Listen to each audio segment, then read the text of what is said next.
Bom dia a todos, bom dia aos que estão presentes ao nosso salão, fisicamente, encarnados e desencarnados, e aos que estão assistindo também pelas redes sociais. Sejamos bem-vindos mesmo. Gostamos sempre de lembrar que a nossa casa tem reuniões públicas todas as terças-feiras, 19h30, e todos os sábados, às 9 horas da manhã. Sábados, às 9 horas também, está acontecendo a evangelização da infância. A casa tem grupos de estudos terças e quintas, 19 horas. Terças-feiras, estudamos o ESD, Estudo Sistematizado da Doutrina Espírita, terça, 19 horas, e sábados, às 10h45. Online, nós temos uma roda de leitura, todas as segundas e quartas sextas-feiras do mês, às 19h30. É uma proposta de roda de leitura mesmo. As pessoas leem o livro, que no momento está sendo Jesus e a Atualidade, obra de Joana de Ângeles. As pessoas leem previamente e se reúnem 2 vezes por mês para conversar sobre aquela leitura que foi feita. Essa é a proposta da roda de leitura que acontece online. Online também nós temos todas as quartas-feiras, às 14 horas, irradiação para os enfermos. Então, quem tiver algum enfermo, estiver necessitando dessas irradiações, é só falar com quem estiver na recepção, dar o nomezinho. E quem está no grupo da casa também pode, todas as quartas-feiras, participar da irradiação. Né? Quanto a maior parte dos pensamentos bons, né, voltados para o auxílio, isso também fortalece os bons fluidos, né, chegarem até as pessoas que estão doentes. A nossa casa aceita doações de cascas de frutas e de legumes não cítricos, cascas de ovos e pó de café.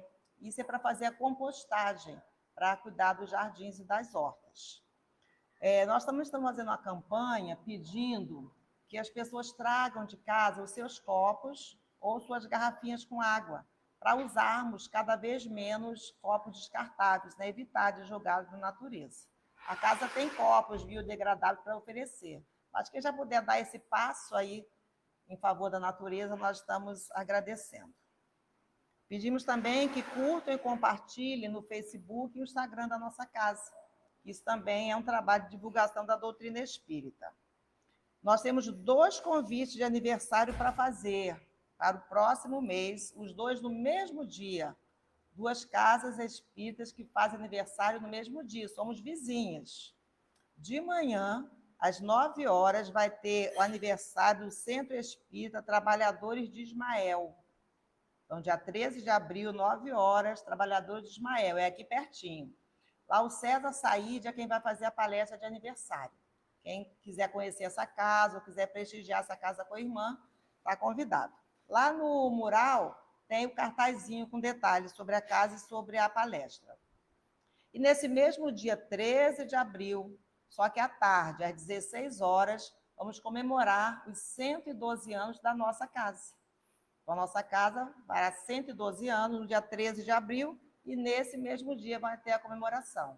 Só que vai ser à tarde, 16 horas, é um domingo à tarde, e o expositor aqui vai ser o Júlio Furtado.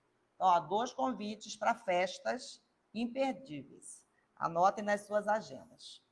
E como nós sabemos que nada é por acaso e que há um planejamento maior do que o planejamento material, a nossa palestrante de hoje, que é a Daniele Barros, que não sabia que nós estamos estudando o livro A Voz do Monte, do Richard Simonetti, falando, né, do Sermão do Monte, das Bem-aventuranças, ela sugeriu trabalhar o tema, né, o Sermão do Monte, as Bem-aventuranças e a sua atualidade. Alguma dúvida de que planejamento espiritual antecede ao material, que nós precisamos estar atentos às inspirações? Nenhuma, né? Então, a Daniele Barros, que vai nos trazer o estudo de hoje, é da Seara Espírita Francisco de Assis, uma casa co-irmã também aqui próxima, que fica em Areia Branca. Tá? Daqui a um pouquinho ela vai ter a voz. E na próxima terça-feira, dia 25, do livro A Voz do Monte, o tema vai ser A Justiça que Planejamos. E o expositor vai ser o Walter Labuto. Então, oportunidades de estudos não nos faltam. Eu acho que eu não falei do estudo de quinta-feira às 20 horas. que 19 horas estão no Livro dos Médiuns e 20 horas... Não, para tudo. Quinta-feira, 20 horas, livro... Não, a mediunidade, estudamos a mediunidade. E 19 horas, o livro dos Espíritos. Acho que agora está tudo certinho. Convites feitos, vou fazer a leitura da página. Que é a lição de número 22 do livro Palavra de Vida Eterna, ditado a Chico Xavier pelo Espírito Emmanuel. Na palavra e na ação. E tudo o que fizerdes, seja em palavra, seja em ação, fazei-o em nome do Senhor Jesus, dando por ele graças a Deus Pai. Paulo aos Colossenses, capítulo 3, versículo 17. Dizes-te cristão, declaras-te seguidor de Jesus, afirmas-te cultor do Evangelho. Isso quer dizer que o nome do Senhor se encontra empenhado em tuas mãos. Se buscamos o Cristo, de certo é necessário refleti-lo. É imprescindível, assim, saibamos agir como se lhe fôssemos representantes fiéis no caminho que estagiamos. Lembra-te de semelhante obrigação e, cumprindo-a, libertar-te-ás com facilidade das sombras que te atormentam a marcha. Assevera-nos o apóstolo, e tudo o que fizerdes, seja em palavra, seja em ação, fazei-o em nome do Senhor Jesus, dando por ele graças a Deus Pai. Efetivamente, a palavra e os atos representam a força de exteriorização dos nossos sentimentos e pensamentos. O coração inspira o cérebro dirige a existência. A emoção cria a ideia plasma as ações. É preciso, pois, sentir com Jesus para que aprendamos a raciocinar e a servir com ele. Alguém nos sugere a extensão da maledicência nas teias do julgamento precipitado? Há quem nos chame à contemplação das chagas e cicatrizes alheias? Surgem desavenças e mágoas em nosso campo de ação? Usemos a palavra nos moldes do benfeitor sublime, ajudando para o bem de todos, entre a bondade e o perdão. Somos tentados ao revide por ofensas inesperadas? Sofremos preterição e calúnia, apodo e perseguição? Padecemos íntimo desencanto, desgostos e angústias no templo familiar? Usemos a conduta do sublime benfeitor, ajudando para o bem de todos, entre o perdão e a bondade. Seja onde for e com quem for, busca o lado luminoso das criaturas, mobilizando o amor puro, a fim de que estejas em verdade na companhia do excelso cultivador, purificando a ira do mundo. Não basta declarar a nossa condição de aprendizes do Mestre dos Mestres. É indispensável estejamos realmente com ele, para com ele colaborar na construção da vida melhor. Graças a Deus. Então, com esta lição tão clara, tão instrutiva, que possamos, Senhor Jesus, em seu nome, em nome de Deus, iniciarmos mais uma reunião de estudos. Que a tua palavra confortadora, esclarecedora, chegue até as nossas mentes, aos nossos corações e que se transforme em nossas ações.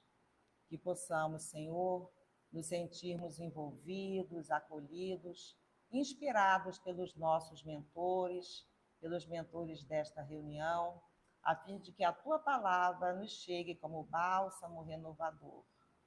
Que cada um de nós, Senhor, procure renovar-se, refletir sobre as lições recebidas e trabalhar intensamente pela própria transformação para o bem.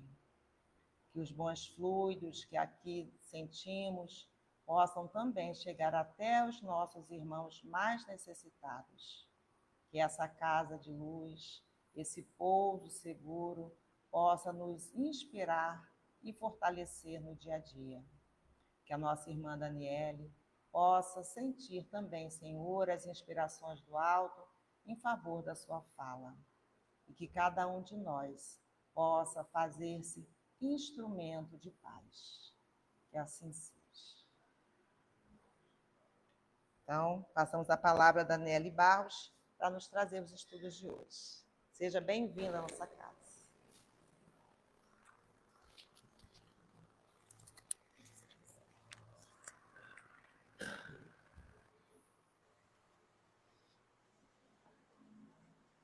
Bom dia a todos.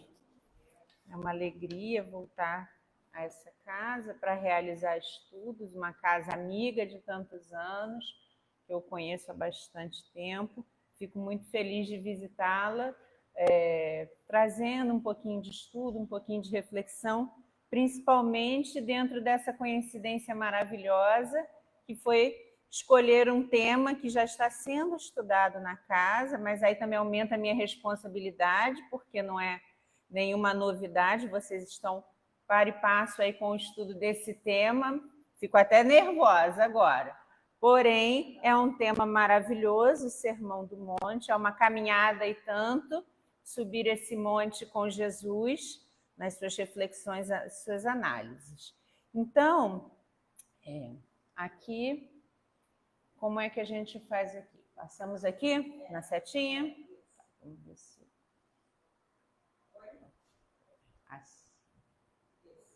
Pronto. Então, eu tentei fazer, não é a primeira vez que eu falo sobre esse tema, que eu confesso são 2 temas, para mim, muito caros no estudo do Evangelho. E não que os outros sejam dispensáveis, mas eu acho que todos os outros são uma continuidade de falarmos, primeiramente, do mandamento maior, que é, para mim, o ensinamento fundamental do Cristo, e, muito obrigada, e o Sermão do Monte, que esclarece em detalhes como realizar esse grande feito que nos é trazido pelo mandamento maior de Jesus. Então, para mim, o Sermão do Monte é um guia prático de evolução espiritual, né? Onde Jesus nos dá de forma bela, porém sintética e objetiva, as diretrizes de como agirmos, de como estarmos no mundo, como nos orientarmos para cima, para o alto, na direção do verdadeiro reino de Deus, do reino dos céus, que tanto almejamos, mas que às vezes nos perdemos na trajetória, com tantas distrações, com tantas ocupações da existência material. Então, Jesus, no Sermão do Monte, nos dá a diretriz de como seguir a nossa trajetória num caminho infalível, porque os ensinamentos do Cristo nos dão mostras infalíveis de como estarmos no mundo. Então, além de ser, do ponto de vista textual, do ponto de vista da escrita e da fala, né, da escrita dessa fala maravilhosa, nós temos aí uma fala primorosa de Jesus, um sermão belíssimo, com uma escolha de palavras, com toda uma simbologia encantadora.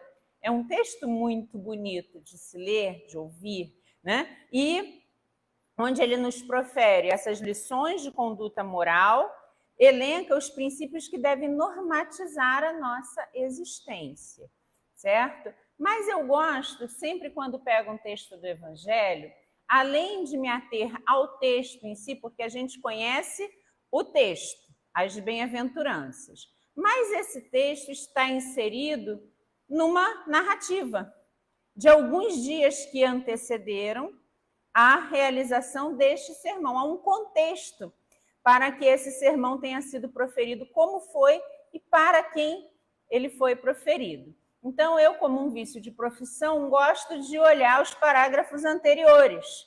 Fui no texto do Evangelho e não trouxe só o que está no Evangelho segundo o Espiritismo. Fui buscar a narrativa bíblica, que está em Mateus capítulo 5, nesses primeiros 15 versículos do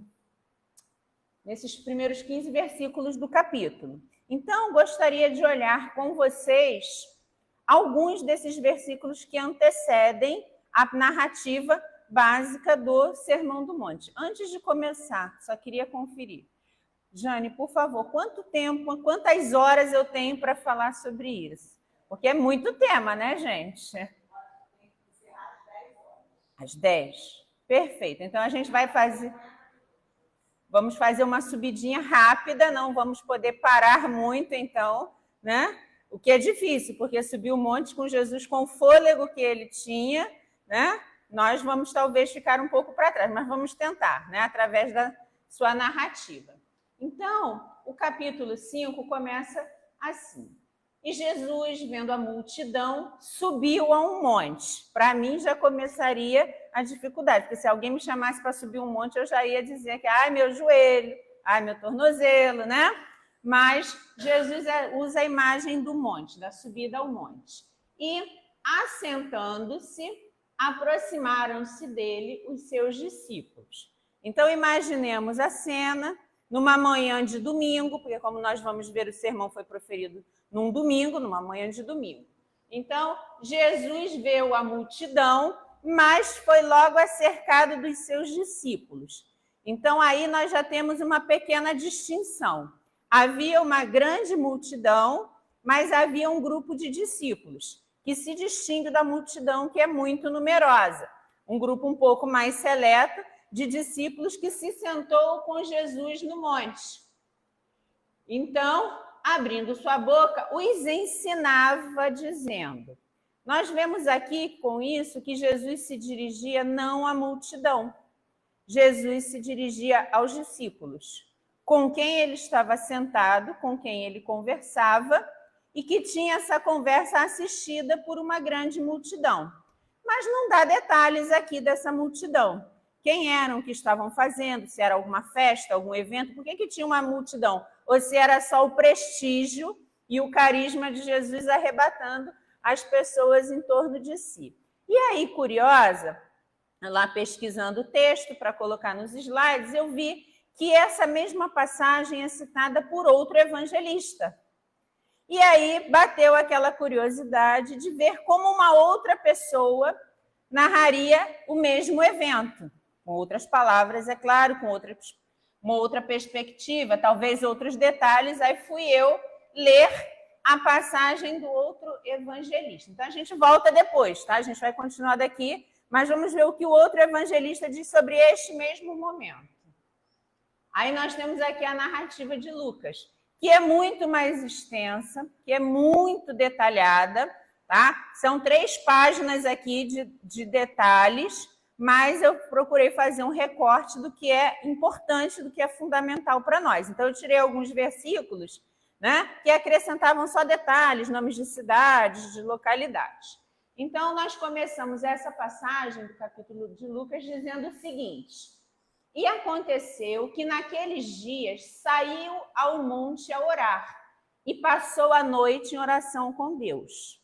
A noite que antecedia esta conversa com os discípulos. E eu não vou ler para vocês porque ficaria cansativa, mas eu vou situar para vocês o que aconteceu no sábado anterior. Conversa de bastidores. No sábado anterior ao Sermão do Monte, aconteceu que Jesus, acompanhado de discípulos, pararam, era sábado, e os discípulos pararam para comer alguma coisa, estavam com fome e encontraram uma plantação de milho e começaram a debulhar as espigas para comer, gente. Estavam com fome e foram se alimentar. E alguns fariseus, aquele tipo adorável de religioso que viviam acompanhando Jesus, doidos para pegar erros, para incriminá-los, para acusar tanto a Jesus quanto aos seus discípulos. E os fariseus perguntaram: por que fazeis o que não é lícito fazer aos sábados? Comer, debulhar o milho para comer, né? E Jesus respondendo-lhes disse: nunca lestes o que Davi fez quando teve fome e os que com ele estavam? Como entrou na casa de Deus, tomou os pães e comeu e deu também aos que estavam com fome. Porque já Davi, muitos séculos antes, teve fome, entrou no templo e se alimentou. E alimentou os famintos que estavam com ele. Então, Jesus cita a passagem de Davi e pergunta: o Filho do Homem é Senhor também do sábado. Ou seja, ele também pode agir e atuar em nome de Deus, mas aos sábados. E aconteceu que num outro sábado também entrou na sinagoga e estava pregando. Então, Jesus, num outro sábado, entrou na sinagoga, pregando, foi interpelado por outro fariseu, né, de plantão, procurando alguma falha, alguma coisa de que pudesse acusar Jesus, que devia ser bem incômodo, né? Aquela pessoa incômoda para a época Jesus. Incômodo para alguns, adorável para outros, certo? Então, no outro sábado, esteve na sinagoga ensinando. E havia um homem ali que estava com a sua mãozinha defeituosa, né? Uma, como é que fala? Uma atrofia na mão, e estava ali assistindo à pregação de Jesus. E os escribas e os fariseus observaram e queriam saber se Jesus ia curar aquele homem no sábado. Ou seja, eles eram cães de guarda raivosos, né? Imaginemos. E aí, olha que interessante. E os escribas e fariseus observavam se o curaria no sábado, para acharem de que o acusaram. Ou seja, eles estavam procurando acusações para fazer contra o Cristo. E Jesus, que bem conhecia o pensamento dos fariseus, disse ao homem que tinha sua mão mirrada: levanta-te e fica de pé no meio. Levantando-se, ele ficou de pé. O homem, né, com a mão adoecida. Então Jesus lhe disse: uma coisa vos hei de perguntar: é lícito nos sábados fazer o bem ou fazer o mal? Salvar a vida ou matar? Então a pergunta que Jesus lança dentro na sinagoga para o homem enfermo e, óbvio, para o fariseu de plantão que o estava seguindo. E olhando para todos ao redor, disse: estende a sua mão. E assim ele o fez, e a mão foi restituída sã como a outra. Tudo isso aqui está no capítulo 6 de Lucas, a partir do 1º versículo. Depois dessa passagem, uns ficaram enfurecidos com Jesus, outros o conferenciavam sobre o que fariam com Jesus, os fariseus, aborrecidos. O que a gente vai fazer com esse homem que invade a nossa sinagoga para curar num sábado? Ou seja, para fazer o bem. Vejamos o nível de preocupação desses religiosos, certo? E Jesus, depois de tudo isso, né, desse embate, porque é um embate de ideias, de concepções religiosas, concepções históricas, aí começa o que nós temos aqui. E aconteceu que Jesus saiu ao monte a orar. Então, depois desse entrevero com os fariseus na sinagoga, desses ensinamentos, Jesus se afasta e vai orar, se reabastecer, se fortalecer em contato com o Criador. E então, no monte, essa figura metafórica do afastamento, do isolamento, também da proximidade com o alto, com o divino, esse lugar afastado, elevado, provavelmente de difícil acesso para a maioria. Então, Jesus procura o isolamento para o seu refazimento. Embora fosse ele o espírito mais puro que caminhou sobre a terra, ele também, mais do que qualquer um, precisava desse contato com o divino, desse refazimento. Não são poucas as passagens que Jesus se retira para essa meditação, para esse reabastecimento espiritual. E aí, continuando, passou a noite em oração a Deus. Quando já era dia, ou seja, na manhã de domingo seguinte, começa, então, os fatos propriamente centrais da narrativa do Sermão do Monte. E quando já era dia, chamou a si os seus discípulos. Novamente, a palavra discípulos que apareceu na narrativa do evangelista anterior. Chamou a si os seus discípulos e escolheu 12 deles. Acho interessante que Jesus era seguido por muitos discípulos, mas os apóstolos, ele os escolheu dentre os discípulos. Então, escolheu 12 deles a quem deu o nome de apóstolos. E aí vocês reparem que eu pulei ali do 13 para o 17, o versículo que aí começa a narrativa dos nomes, mas aí ele nomeia aqui os apóstolos: Simão, ao qual também chamou Pedro, André, seu irmão, Tiago, João, Filipe, Bartolomeu, Mateus, Tomé, Tiago, Simão, também chamado Zelote, Judas, irmão de Tiago, e cita até Judas Iscariotes, que foi o traidor. Texto bíblico que está dizendo. Então, continuando aqui no versículo 17, e descendo com eles, parou num lugar plano. Ora, não era no monte, o sermão era no monte. Mas segundo este evangelista, ele parou num lugar plano e também um número grande de seus discípulos. O que eu tiro daí? Jesus passou a noite no monte em oração, se preparando para esse evento que aconteceria no dia seguinte, que foi essa grande pregação, que ele estava muito bem acompanhado de um número grande, tanto de discípulos, os 12 apóstolos ali escolhidos, e uma grande multidão que os seguia, porque é relatado aqui. Muitas pessoas, uma multidão muito numerosa, seguia a esse cortejo. Então, Jesus se reúne com eles e se dirige aos discípulos. Olha lá, grande multidão do povo de toda a Judéia, os quais tinham vindo para ouvir e serem curados de suas enfermidades. Toda a multidão procurava tocar-lhe, porque saía dele poder e curava a todos. Então, a gente distingue aqui o papel da multidão e o papel dos discípulos. A multidão procurava socorro, procurava a cura, procurava o alívio do seu desespero, a cura das suas chagas, materiais ou morais. Então, a multidão os seguia em busca de atendimento, em busca de socorro, como mariposas procuram a luz.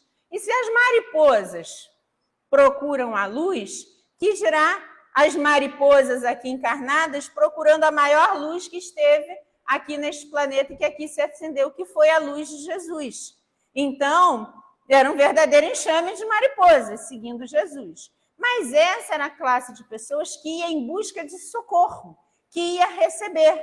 Assim como a gente recebe na casa espírita, assim como nas igrejas chegam pessoas procurando ajuda, procurando socorro, a solução dos seus problemas, muitas vezes depositando na casa espírita, no orador, na igreja, enfim, a solução dos seus problemas, como se essa solução estivesse fora delas, e que nós sabemos, na maioria, se encontra dentro de nós mesmos, a cura. Então, a multidão os seguia, mas Jesus não se dirigiu à multidão. Os seus ensinamentos nesse momento foram para os discípulos. Olha lá. Também um grande número de seus discípulos, os quais tinham vindo da Judéia, tá? E levantando ele os olhos para os seus discípulos. Aqui fica explícito, Jesus se dirigiu aos discípulos. E o que eram os discípulos? Eram essas pessoas doentes que seguiam Jesus como mariposas? Não. O discípulo é aquele que optou por seguir um mestre, optou por aprender uma lição. Ele está em busca de um outro nível de socorro. O discípulo também é socorrido pelo mestre, mas é socorrido na sua ignorância, na sua limitação, na ausência de conhecimentos que ele deseja aprender de seu mestre. Então, os discípulos eram aqueles que viam em Jesus um mestre a ser seguido, e não a fonte da cura para a sua mão, ou para a sua enfermidade, para a sua dor, para o seu desespero. O discípulo é um seguidor do Cristo, que buscava apreender os seus ensinamentos. Tanto que 2 discípulos é que saíram os apóstolos, como a gente viu aqui. Então, dentre aqueles discípulos que estavam em torno de Jesus, ele escolheu aqueles 12, provavelmente, que se destacavam, aqueles que tinham mais propriedade para exercer esse papel, e que Jesus podia saber muito bem, porque os conhecia todos. Então, porque a gente pode acreditar que fosse um vínculo estabelecido muito antes das encarnações, dos nomes ou dos papéis materiais se estabelecerem. Então, esses homens foram talhados para essa função. E Jesus pegou ali na multidão,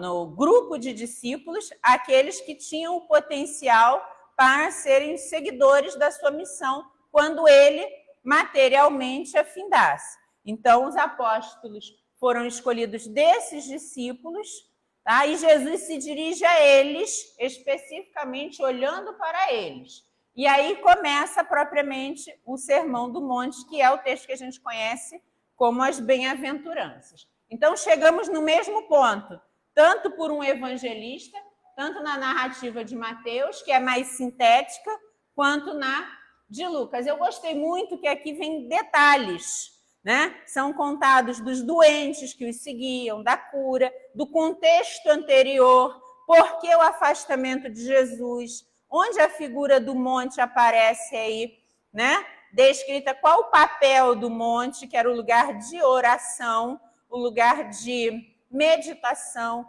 de reabastecimento espiritual que Jesus realizou. Aí agora vamos passar propriamente para o texto, entendendo, né, os momentos anteriores a essa narrativa. Aí Jesus começa propriamente dizendo: bem-aventurados os pobres de espírito, porque deles é o reino dos céus. Reino dos céus representando essa promessa que Jesus fez ao longo de toda a sua trajetória, né? Essa promessa de felicidade como uma forma de recompensa pelos feitos morais que cada um realizasse ao longo de sua existência. Aí eu gosto de voltar aqui, ó, nessa observaçãozinha aqui do vocábulo bem-aventurado, que deriva do grego makarioi, e que quer dizer o quê? Feliz, bendito, recebedor privilegiado do favor divino. Mas não é um favor aqui no sentido material, como troca de conveniências. Eu faço uma coisa aqui para você, te ajudo ali em troca, você me retribui com outro favor. Não, troca de favor divino, ou seja, de bênção, de abençoado. Então, Jesus vai dizer que todos seremos abençoados, sim, mas ele põe uma condicional para isso. E qual é a condicional? Bem-aventurados os que fizerem isso. E aí Jesus vai colocar uma série de adjetivos que mostram ações que devemos realizar ao longo da nossa existência. Então ele vai dizer: bem-aventurados os pobres de espírito, que a gente entende aqui pelos humildes. Bem-aventurados os humildes. Por quê? Porque deles é o reino dos céus. Eles serão agraciados com essa bênção, né? Com essa recompensa, mas por serem pobres de espírito, humildes. Entendendo aqui, gente, que humilde não é só o que sofre, não é o pobrezinho, não é o de aspecto simplório, tá? A humildade, ela é um valor do espírito. Ela não se manifesta no nosso exterior, ela não é reconhecida pela nossa aparência material, pela nossa atitude material, e sim por uma postura ante o Criador, de aceitação, de reconhecimento da nossa condição, de obediência e resignação aos ditames divinos no que se refere à nossa existência. Isso é a atitude de humildade, a quem Jesus chama de pobres de espírito. E aí, se referindo à humildade. E segue dizendo: bem-aventurados os que choram, porque serão consolados. Então, olha aí, os que choram, os chorosos, os sofredores, os tristes, também não quer dizer do ponto de vista material, aqueles que gostam de fazer drama, de se lamentar, de aumentar os seus sofrimentos, de se fazerem de vítimas. É mais que isso. É uma atitude de resignação e obediência diante do sofrimento, entendendo que o sofrimento na Terra faz parte de um processo de justiça divina. É um tipo de sanção que a lei divina nos coloca para corrigir o nosso curso reencarnatório, o nosso curso existencial. Então, a dor é consequência direta das nossas ações. E aceitar a dor não é masoquismo, não é fazermos de vítima, não é fazermos drama, mas sim aceitarmos a nossa condição, aceitar de forma ativa. Também não é aceitar chorando, sentado em casa, se lamentando, se fazendo de vítima. Ou não, ou então está na casa espírita, mas eu sou um pobre infeliz, eu sofro porque fiz muito mal, porque eu sou péssimo. Não, nós somos filhos de Deus, nós somos criaturas perfectíveis, em processo. Então, aceitar o sofrimento é transformar nossa existência, é aceitar o sofrimento transformador, aquele que nos levará a uma condição mais elevada de existência. Através de quê? Das virtudes que Jesus ensinou. Quais são elas? A humildade, a resignação ante o sofrimento, a obediência à justiça divina. E bem-aventurados os mansos. Esse é difícil, né? Nos dias atuais, ser manso eu acho que é um ponto assim difícil para aqueles que hoje, século XXI, encarnados, trabalham, dirigem, frequentam supermercados, frequentam repartições públicas, bancos. É difícil ser manso numa agência de banco. É difícil ser manso dirigindo daqui até o centro do Rio, todo dia para ir trabalhar, pegar a linha vermelha, a linha amarela. É difícil, gente, ser manso. É difícil ser manso como um professor ou uma professora numa escola pública com 40 alunos dentro de sala. É difícil, né, ser manso? Então, mas é aí que reside o teste, porque nos pedir o fácil não é o estilo de Jesus. Jesus não pediu fácil, também não pediu impossível. Ser manso, ser resignado, ser humilde, não é impossível. É difícil dada a nossa condição, mas tanto não é impossível que muitos foram antes de nós e se tornaram apóstolos, e se tornaram grandes mártires do cristianismo. Esse é o nosso futuro. Cedo ou tarde, demore muito ou pouco, esse é o nosso destino. Mas cultivando essas virtudes que são a subida do monte para cada um de nós.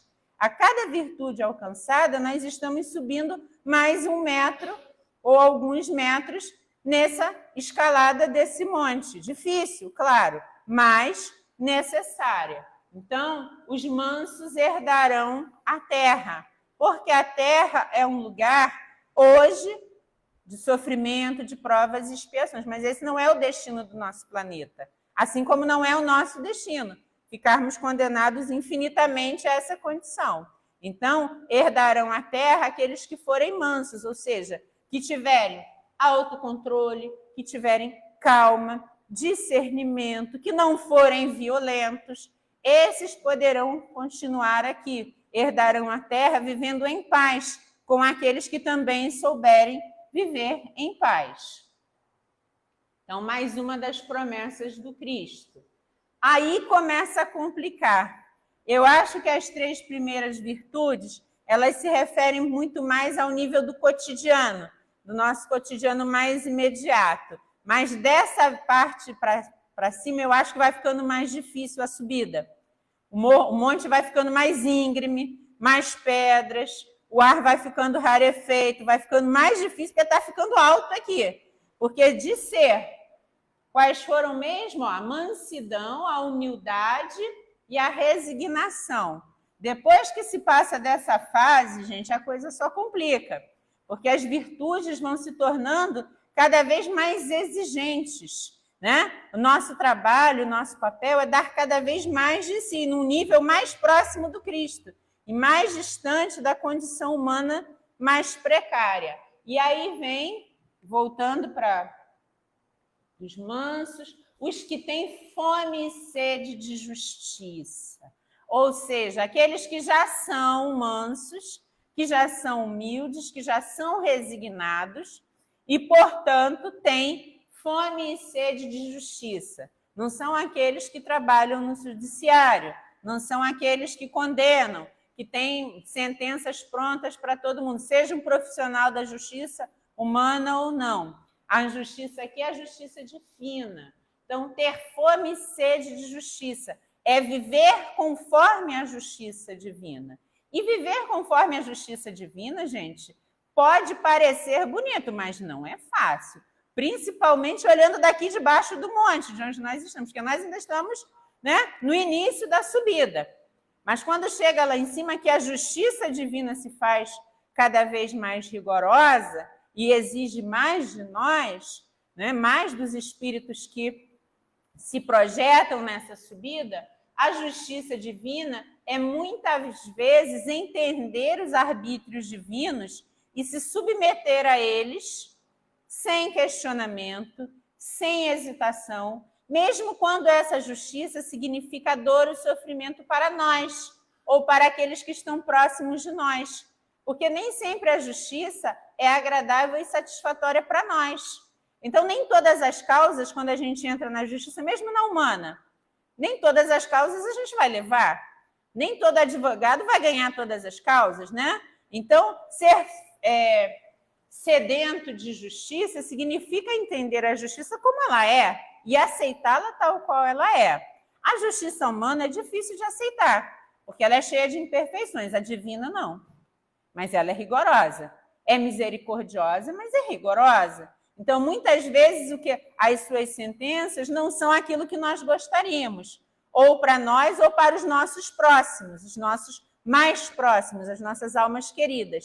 E aceitar isso e desejar que a justiça se faça é um nível de desenvolvimento e de compreensão, é mais do que a resignação, é mais que a humildade, é mais que a mansidão, é um outro nível.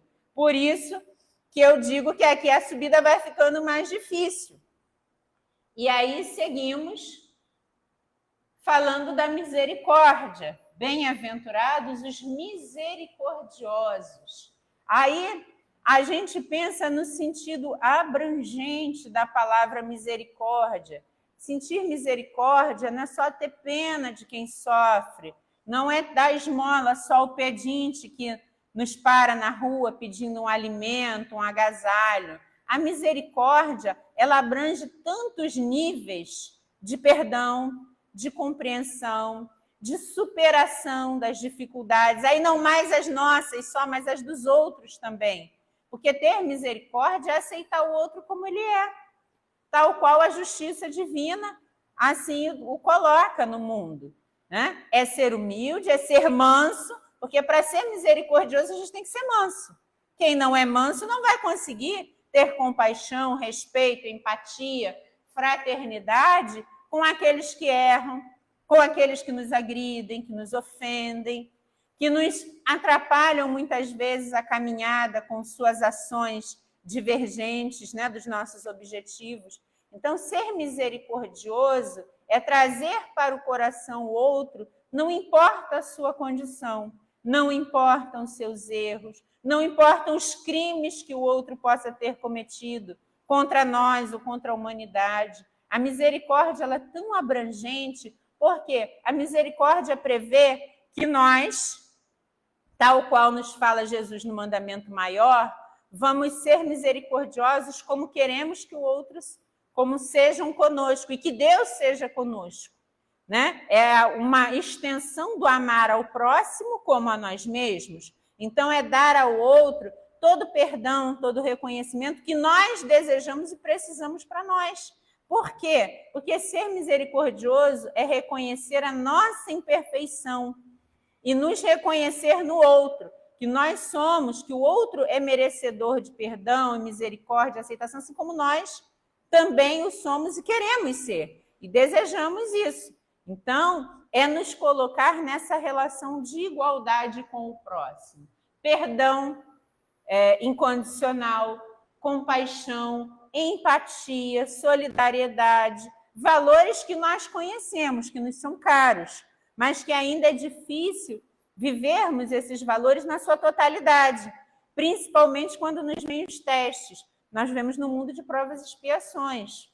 Então, perdoar um crime, uma ofensa, é até fácil quando ela não é contra nós, ou quando não é contra alguém muito caro a nós, por exemplo, contra um filho, contra um familiar muito próximo, quando a agressão, a ofensa é contra o nosso pai ou nossa mãe.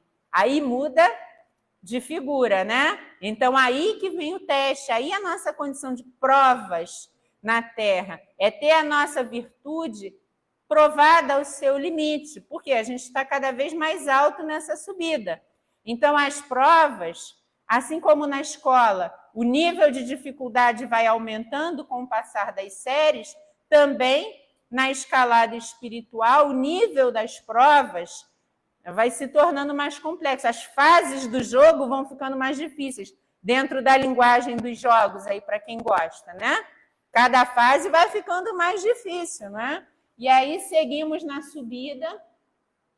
Bem-aventurados os que têm limpos o coração, porque eles verão a Deus. Olha só, já estamos bem alto no monte, porque para ver a Deus não é fácil, não é pouco esforço, metaforicamente falando, porque não é uma ação material propriamente, mas olha como as promessas também vão ficando cada vez melhores, as recompensas vão ficando de um nível cada vez mais elevado também, proporcional aos esforços de quem está realizando a escalada, né? Isso aqui não é um montezinho qualquer que a gente está falando, né, gente? A gente está falando ali da Serra de Madureira, está falando de uma montanha tremenda. Então, o que são os limpos de coração? Aqueles que já têm valores, né, que já cultivam sentimentos nobres, de uma ordem mais elevada, que coincidem com a promessa, com a recompensa. Ver a Deus, ou seja, sinceridade, espontaneidade, pureza de sentimentos. Então, a gente não está mais falando aqui só da humildade, não que seja pouca coisa a humildade, não. Ou a humildade e a mansidão. Eu quero dizer que quando a gente fala aqui de pureza de coração, é porque todas as virtudes anteriores já estão sendo lapidadas em nós e já estão sendo vivenciadas. Então, a pureza de coração é não ter mais ódio, inveja, o egoísmo exacerbado, né? Que tanto interfere na dinâmica aqui reencarnatória e que torna tão difícil a existência na Terra. Quais são as grandes chagas? Orgulho e egoísmo. Os puros de coração são aqueles que já não são dominados pelo orgulho, pelo egoísmo, né? Pelos vícios, pelas paixões materiais que nos descontrolam e muitas vezes nos põem a perder a existência. Então, é nutrir sentimentos nobres e com eles viver. E aí, chegando já ao final, bem-aventurados os pacificadores. Aí aqui já estamos falando, olha, o nível de complexidade. Aqueles que promovem a paz. Porque querer viver em paz todo mundo quer. Mas fazer a paz, ser a paz onde nós estamos, trabalhar pela paz como Jesus, como os grandes cristãos da humanidade, estou colocando aqui cristãos como os seguidores, não só do cristianismo, mas aqueles que fazem a vontade do Pai, quando encarnados, sejam cristãos, budistas, muçulmanos, enfim, de toda denominação religiosa. Então, os pacificadores serão chamados filhos de Deus. Quem era mesmo chamado de filho de Deus no Evangelho? Jesus, né? Então, se a gente, sendo pacificador, vai ser chamado filho de Deus, a gente já está mais próximo de Jesus do que próximo do terra a terra, próximo aqui da crosta. Já vai estar num nível tão alto dessa subida que já seremos chamados filhos de Deus. Mas qual a condição para isso? Ser pacifista, ser altruísta, né? Cultivar fraternidade, benevolência. Quem foram esses quando estavam reencarnados? Francisco de Assis, Bezerra de Menezes, grandes nomes do espiritismo, do cristianismo, do islamismo, cada um na sua denominação religiosa, né? Mahatma Gandhi, Irmã Dulce, não era para quem está aqui debaixo do monte só olhando para cima e bebendo nesses exemplos maravilhosos, que é o que nós fazemos. Nós nos alimentamos, nós nos saciamos vendo os exemplos dos grandes cristãos, daqueles que fizeram grandes coisas na Terra. Aprendemos com eles, vivemos as consequências, né? Colhemos os frutos do seu trabalho. Mas esse é o caminho para todos nós, gente. Porque o caminho para Deus não é uma linha reta, é uma linha para cima, subindo o monte. Não tem outro caminho para nós. Então, todos nós vamos subir o monte. Já estamos subindo. Uns mais acima, outros mais abaixo, mas todos estamos nessa trajetória. E estar num sábado de manhã, numa casa espírita, estudando o Evangelho, estudando os ensinamentos do Cristo, mostra isso. Que nós estamos o quê? Nos preparando para isso. Estudando sobre como fazer a nossa escalada. Antes de subir, fazer uma grande... Eu não gosto de altura, mas eu gosto de ver filmes sobre escaladas, montanhas, alpinistas. E antes de fazer uma escalada, é preciso preparar a viagem, né? É preciso recolher os materiais, o oxigênio, as ferramentas, os suprimentos. Então, nós estudando o Evangelho, nós conhecendo a doutrina, vivenciando a doutrina, nós estamos nos preparando para essa escalada. Nós estamos organizando os nossos suprimentos para subir o Everest, né? Mas não vamos fazer isso de uma hora para outra. A gente precisa desse preparo. A casa espírita é um bom lugar para isso. Aqui a gente aprende coisas importantes para usar nessa escalada, certo? Então, esses serão chamados os filhos de Deus. Aí, gente, complica mais ainda. Estamos lá no alto já do monte. Jesus diz: bem-aventurados os que sofrem perseguição por causa da justiça. Então, não basta ser pacifista, não basta ser altruísta, benevolente, porque aqui na Terra, aqueles que o forem sofrerão as consequências disso. Jesus sofreu. Jesus foi o maior pacifista que a Terra conheceu. Jesus foi o espírito mais altruísta e benevolente que esse planeta conheceu. E como ele teve concluída a sua existência aqui na Terra? Que nível de perseguição Jesus sofreu? Que nível de torturas? Então, nós não almejamos o sofrimento, mas aqueles que chegam ao nível de filhos de Deus, estando aqui na Terra, sofrerão perseguições, sofrerão ataques, sofrerão críticas. Aí, voltando ao início da nossa conversa, os fariseus ficavam seguindo Jesus como cães farejadores, procurando falhas, procurando do que acusá-lo. E ele não falhou, e mesmo assim foi perseguido, preso, torturado e crucificado. Ele não falhou. E mesmo assim tudo isso aconteceu. Então, aqueles que são chamados filhos de Deus sofrerão perseguição por causa da justiça divina, pela sua ação pacifista. Como viveram os grandes pacifistas da nossa história? Tiveram vidas infelizes. Não me lembro agora, se vocês lembrarem podem me falar, mas não lembro de nenhum que tenha uma vida farta, maravilhosa, feliz. Até porque a felicidade não é desse mundo. Então, quem quer muito ser feliz são aqueles que realmente não conhecem o sentido da felicidade. Então, acham que a geladeira cheia de comida, um carro bom, uma conta bancária gorda é felicidade. Mas os grandes pacifistas não foram esses. Por quê? Porque a felicidade de um filho de Deus não é a conquista dos bens materiais. Eles, como todos, precisam dos bens materiais para viver. Se alimentam, se vestem, se agasalham. Mas o bem comum vem acima do bem individual. Então, impossível não sofrer perseguições. Impossível não se diferenciar. Impossível não estar em desconcerto com o mundo. Essa é uma expressão de Camões que eu gosto muito. Luís de Camões fala do desconcerto com o mundo. Que estar consertado com o mundo errado é estar errado. Aqueles que estão conforme o Cristo estão em desconcerto com o mundo. Aqueles que promovem a paz, a caridade, a fraternidade sem limites, não estão felizes com o mundo que nós temos. Por isso trabalham para um mundo melhor, um mundo de paz. Então, a perseguição por causa da justiça é o testemunho de que já subimos esse monte, já teríamos alcançado níveis morais acima da média daqui da Terra, que infelizmente ainda é bem precária, né?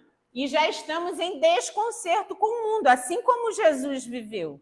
Jesus esteve no mundo, mas ele não era desse mundo. É aquele estar no mundo sem ser do mundo. É essa expressão desse desconcerto, que só quem já alcançou esses níveis conhece. E o melhor, pior ou melhor de tudo, é conhecer a alegria disso. Exemplo disso, os apóstolos. Assim como Jesus foram perseguidos, presos, açoitados, torturados e deixaram esse planeta felizes. Alguns achavam que não podiam ser nem crucificados como Jesus, porque não eram dignos disso. Outros agradeciam o sofrimento e as chagas que receberam como expressões de quê? Como testemunhos dessa perseguição que sofreram como Cristo. Porque se o Cristo é que não foi feliz, não foi bem aceito, como pode um seguidor seu achar que poderia ser? Né? Então, essa é a verdadeira consciência e a comunhão com o Cristo. Bem-aventurados sois vós quando vos injuriarem, perseguindo e mentirem, disserem todo o mal contra vós por minha causa.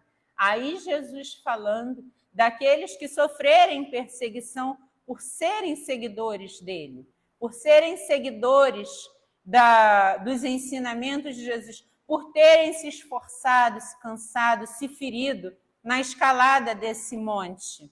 Então, bem-aventurados os que sofrerem, forem atacados por isso, que sofrerem injúrias, perseguições, que derem testemunho da sua fé e da sua vivência pelos ensinamentos do Cristo. Então, Jesus nos faz inúmeras promessas e mostra o caminho do que devemos e do que queremos alcançar. Exultai e alegrai-vos, porque grande é o vosso galardão nos céus. A vossa recompensa, os louros da vitória, muitas vezes não são colhidos na terra, não são colhidos na existência. Inclusive, em várias passagens, os evangelistas relatam essa fala de Jesus, que aqueles que são ricos na terra, aqueles que recebem a recompensa na terra, já o receberam na terra, não o vão receber no céu, em contradição entre as vitórias e os valores materialistas e as vitórias e os valores espirituais. Muitas vezes, destaca-se mais, do ponto de vista espiritual, aquele que materialmente é simples e humilde. Tomamos aí grandes trabalhadores do cristianismo, espíritas ou não, que materialmente eram figuras simplórias.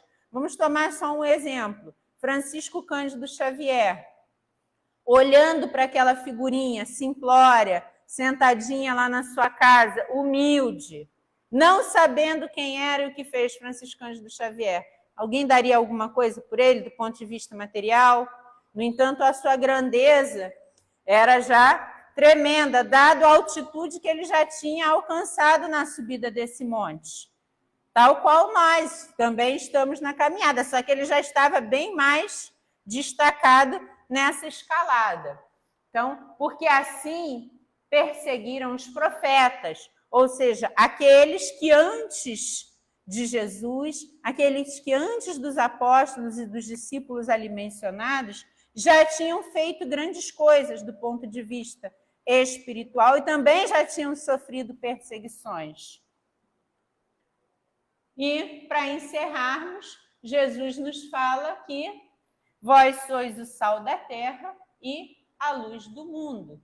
E a advertência para nós: não se pode esconder uma cidade edificada sobre um monte.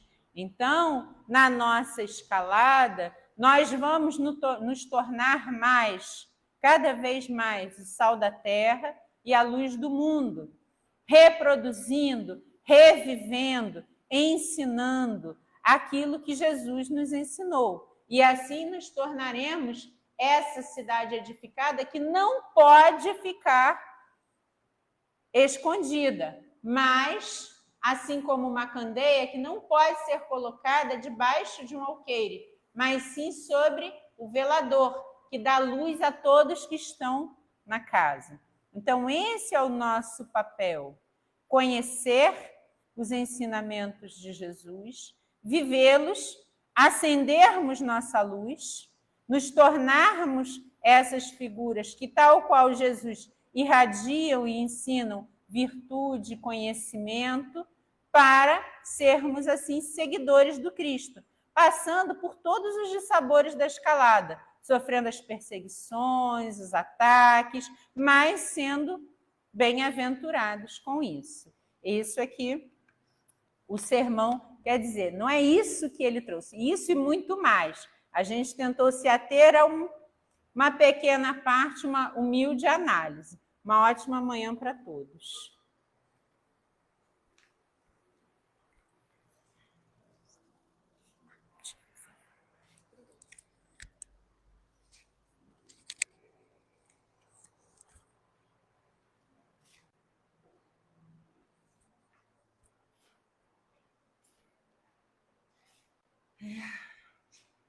Muito bom te ouvir, Dani. Muito bom mesmo, né?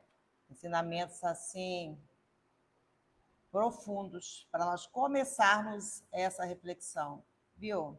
Sentimos como o plano espiritual planeja e vai promovendo os nossos encontros. Então, nós agradecemos a sua presença, agradecemos a oportunidade que estamos tendo nessa manhã. E assim, com os corações agradecidos e felizes, aqui nos colocamos a agradecer a Deus, nosso Pai, a Jesus, nosso irmão e amigo, aos nossos mentores que nos conduziram até aqui, aos mentores desta casa, deste ponto de luz.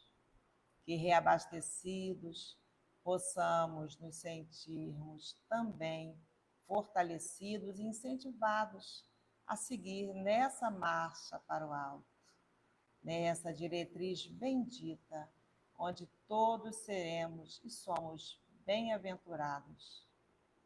Que essas luzes do mais alto nos envolvam, cuide de nossas emoções, de nossos pensamentos, amenizem as nossas dores, confortem nossos corações. Nesse instante, Senhor, em seu nome, encerramos a primeira parte dos estudos de hoje. Que assim seja. Passaremos agora para o momento da aplicação dos